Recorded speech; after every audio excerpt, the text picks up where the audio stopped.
Hey, Tracy, welcome to the Virtual CMO podcast and our Masterclass series all around building out a strategic marketing plan for your business. I'm so glad you could join us here today.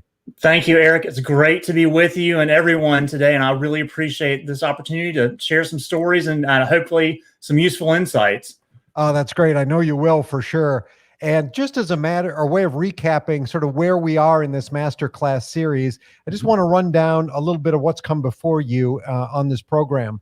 So we talked about why you build out a strategic marketing plan, how to identify your target market and ideal customer profile. We talked a little bit about product market fit and competitive differentiation, and then how all that rolls into creating a brand story and compelling market messaging. We talked a little bit about how to incorporate digital freelancers and content creators into your team to begin to build out that messaging framework. We talked about marketing automation, analytics, and customer relationship management as some important tools that you can use within your marketing automation stack. And then we sort of talked about social media to amplify your reach within the marketplace, and then using advertising content and SEO to sort of build some of that inbound traffic coming into your website. And that flows very logically into what we're going to be talking about today, which is building impactful PR and communication strategies for your business. So to kind of kick things off, I would just love it if you could share with the audience a little bit about your background and why you're a great person to talk to about this whole idea of communication and PR. Well, I appreciate that. So I am the managing director of a small agency based here in Charlotte, North Carolina, called Solid. And at Solid, we bring together strategic communications, civic engagement, social brand and brand marketing with design to enable our clients to share their unique story with the world, whether that be customers or constituents for NGOs or others that may need a product or a service on behalf of our clients. But at the heart of it, we're storytellers, and we help our clients unpack and share their stories with audiences in ways that are meaningful and impactful. I love that, because we talk so much on this show about the idea of storytelling and why it's important to make that emotional connection with your audience, with your potential customers out in the marketplace. So I think it's great that you've brought that up. You know, one of the things that I thought might be good to lead off with is, can you talk a little bit about this idea of earned media and what it means to actually get some publicity through things like a communication and PR strategy? Yeah, well, we love earned media. And for those that are not aware, and I know some of your listening and viewing audiences are owners of perhaps very small businesses up to medium-sized businesses, and terms like earned media may be unfamiliar to them. So to help unpack that a little bit, earned media is media and awareness that you get, stories that are placed and appear that are not paid opportunities. So it's not advertising. This is engaging with media, reaching out with a story lead to journalists that you hopefully know, with a lead or an interesting story and an angle or a hook that interests them, and building on that to build a relationship.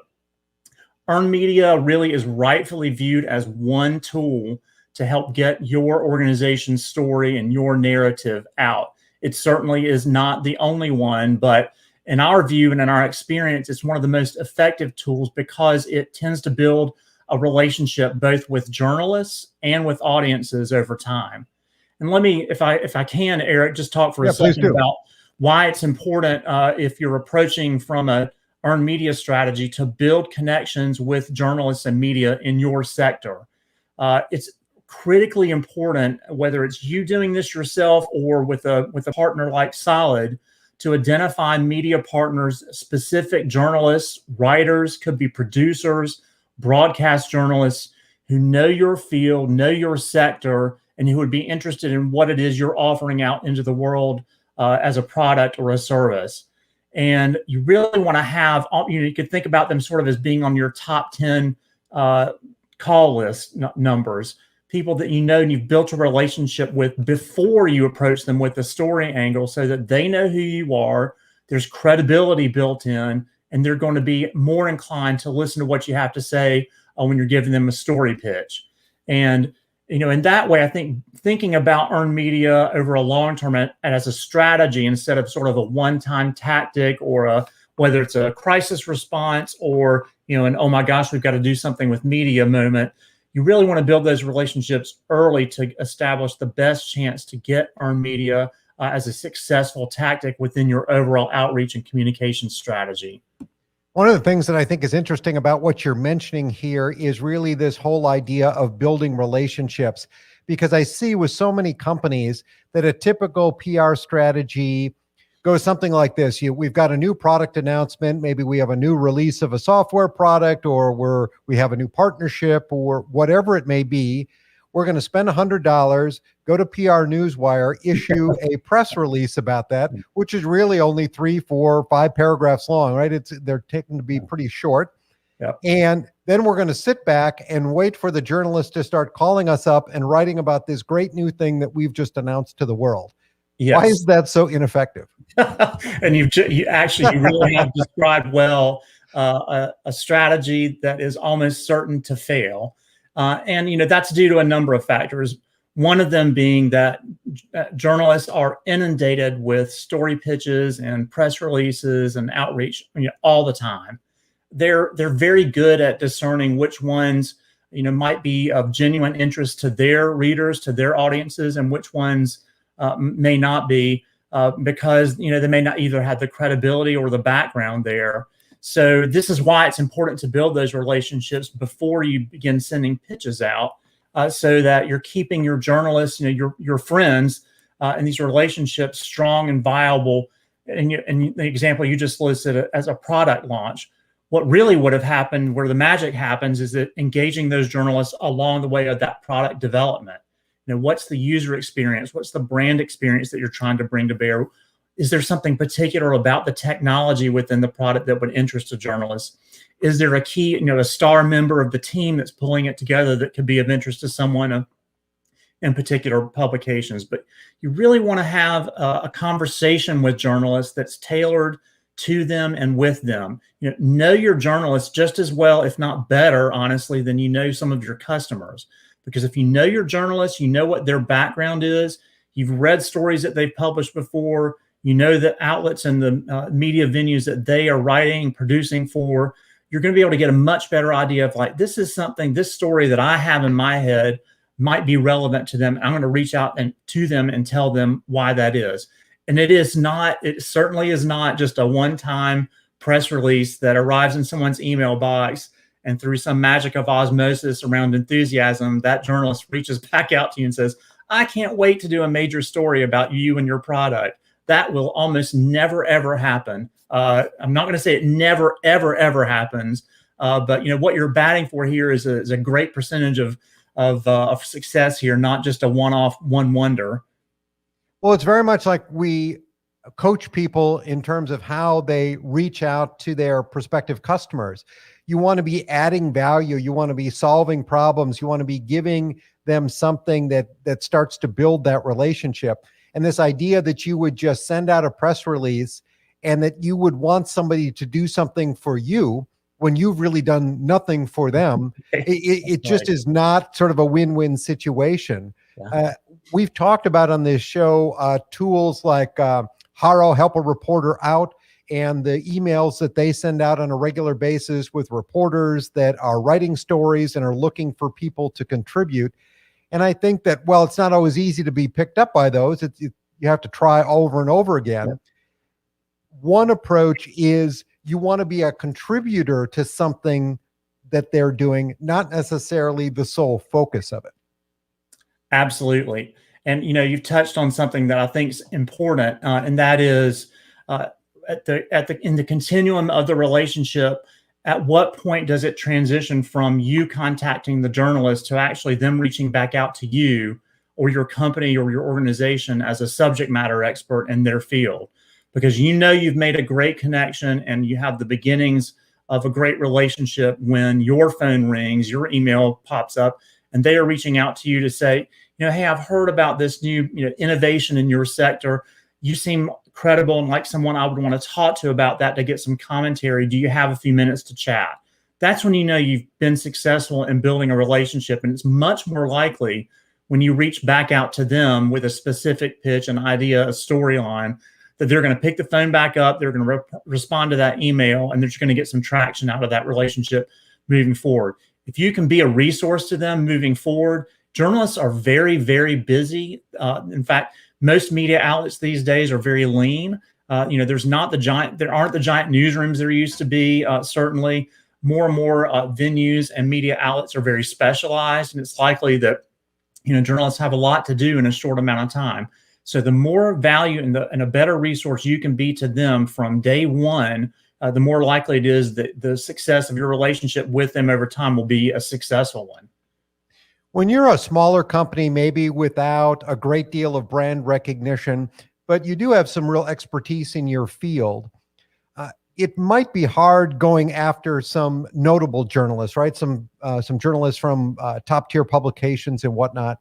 So is there a viable strategy to maybe engage with bloggers or podcasters or other people that are sort of a level down? Not to say that me as a podcaster, I'm a level down from a top tier journalist. No, of course not. Not implying that at all. But what I'm saying is that you don't necessarily have to go for, the anchors of the evening news, right? Right. You can start at a lower level and probably significantly increases your chance of success. Yes. The great thing about the proliferation of media types and platforms, from podcasts now to, video broadcasts, Zoom meetings, and now we've got, just audio only chat environments. The great news is that journalists will begin to specialize more and more within these platforms. And they're likely to be a very broad band of specialty publications, specialty broadcasts that are tied closely to your niche in the marketplace. And one strategy to deploy is to get to know who those people are. Because guess who's reading and listening to those broadcasts?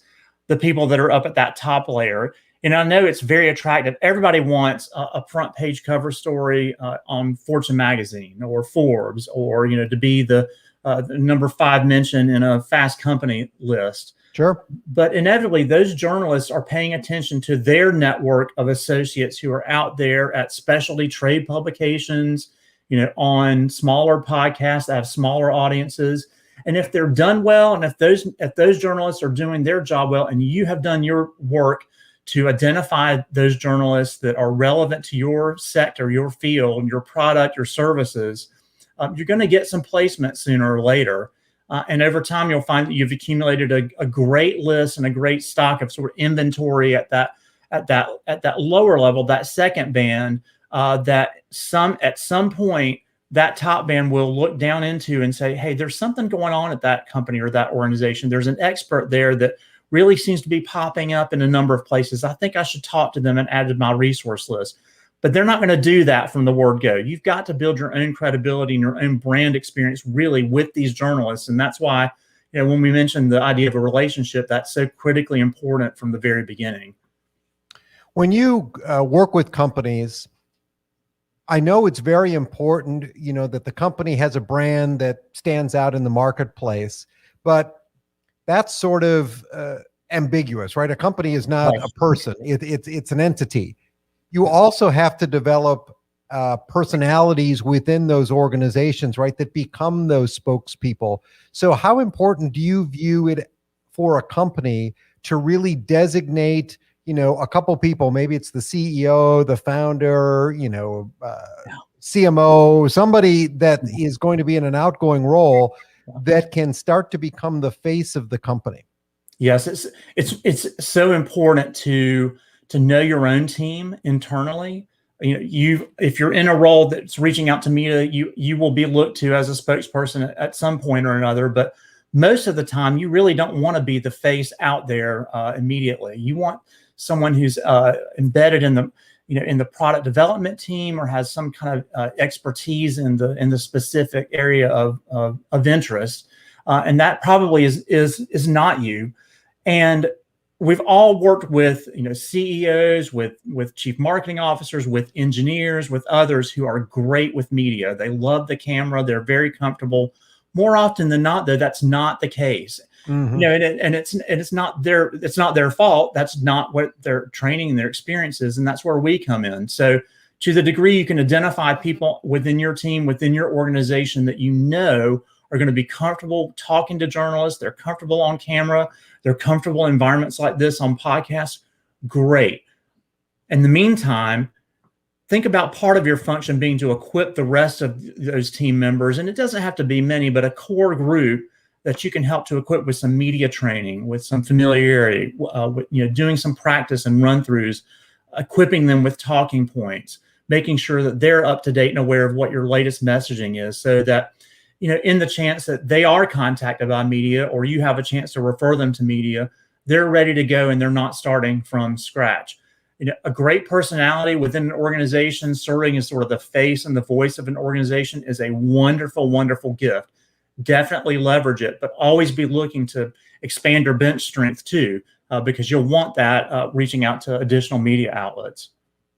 Yeah, media training is a great idea. I've had to do that in several corporate positions. Sure. And, you just understand what the ground rules are. You understand what you can and can't say, especially if you work for a public company.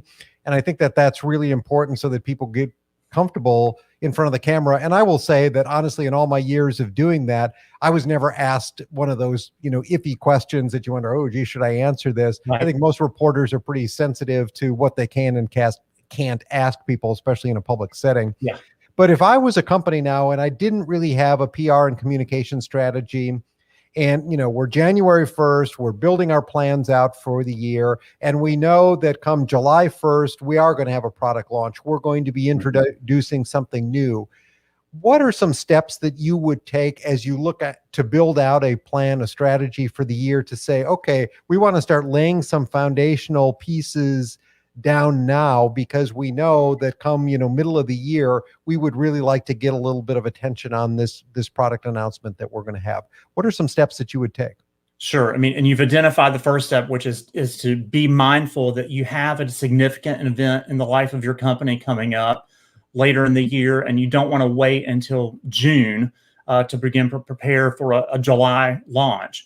Really, now is the time, if not a year beforehand, to begin preparing for that. And a lot of teams have found great success with embedding their communications team, whether marketing, PR, outreach teams, within the design framework itself of especially new products. So they're always thinking about, what are the story angles, what are the unique facets of this product or the service that we're offering that we could lift up along the way towards that launch, so that when we get to launch day, they have been able to have conversations with journalists in the months and the weeks leading up to that launch day. And you already know where you're going to get some placement in that environment. So, starting early is key. You're going to need to devote resources to this effort. And whether that's an internal resource and you've got a team in place, or someone identified who's carrying the ball for media relations, earned media, for PR, great. If you need to engage an outside support agency, what have you, go ahead and do that, because it will take you some time to find the right agency partner that understands you, has the capacity to work with you and to develop an overall strategy. And then third, make sure that you're following through with both your mindfulness that you have a significant event and the fact that you've devoted some resources to it. So when the time becomes available, the last person that you want begging for time from the CEO or whoever your spokespeople are is your communications person, because if they've got media on the line that want to talk to them, sometimes that, literally minutes can matter. And you want to make sure that they are available and equipped and easy to get to, so that you can immediately pivot on that opportunity and get that placement and that article or mention going. So, I think preparation, and this is no surprise, this is rocket science, but preparation is the key. Sometimes with clients, we find, especially those that have an innovative product or an innovative service, the founders, and this is maybe true of smaller organizations more than larger ones, but the founders are typically great at honing that product or that service, and they know it inside and out. and they've devoted so much energy into that product or service that they haven't thought anything about, how do I share this story with the rest of the world? They may know it's important, but they may not have done the work. So sometimes it's you being a coach to them to say, hey, I just need a little bit of your time. I've got a plan here that we've developed. So here's what's at stake, and here are the decisions I need you to make, and here's what I need you to be prepared to do. I will make sure that you are prepared to respond when that time comes. When somebody is looking at either doing this work in-house or engaging with an agency, what do you think are some of the key, factors they should consider as to whether it makes sense for them to go out and get an agency partner? Sure. It's so success in outreach is so dependent upon relationships, but upon knowing the sector, knowing having experience. It doesn't mean that there aren't generalists out there who can help you, with a product launch, with an innovative process or a service, but it certainly does help to have either someone in-house or an agency partner who knows the field. And by the field, I mean knows the journalists that are out there, knows the platforms and the media venues that are most likely to lift your story up, because they're the people that can pick the phone up, send an email out that's going to get responded to. So, I would say one of the first questions is, do you know our field? Do you know what we're about? Do you know our culture? It doesn't mean that they have to be embedded in your specific company, but if you're in transportation, as an example, you probably want someone that has a background and some track record in transportation and placing stories in those media outlets, because you don't want someone that's necessarily on a learning curve. That's not to say that you don't want someone that's innovative. Those are different things. But innovating from a point of knowledge and experience at the beginning is, a much greater sum of its parts than someone who's innovative but has zero idea of what your product or service line may be offering out to the media market. I think that's good. And I think people really need to evaluate what their goals are in terms of their communication and PR strategy, and really decide how much emphasis they want to put on it. And, if they're at a point in their growth where they really have a story to tell, because I do think it's about story, and you do have to have something compelling that people are going to be able to grab onto. And, now we've got so many social media channels. It used to be that there was just a news tab on your company website that had some press releases and things like that. But now, it's LinkedIn, it's Twitter, it's, all the channels where you can just pump out information and really build some of those foundational pieces yourself. But for any organization, there comes a point where it's better to get a third party involved to help you out. Yeah. I mean, if you think you may need assistance, then you probably do. And that's not to say that your in-house team is not very capable, but they need some augmented support as well, depending on where you are in that outreach cycle. I think that that's so good. Do you believe that when we're talking about things like social media channels, that one way to break through to some of these influencers, these journalists that you want to attract the attention of, is to not only follow them and retweet maybe some of the things that they're putting out, but to leave comments in their Twitter feed? Have you found that is or on LinkedIn, is that an effective way to start to get their attention? Absolutely. And, following them, of course, is a first step.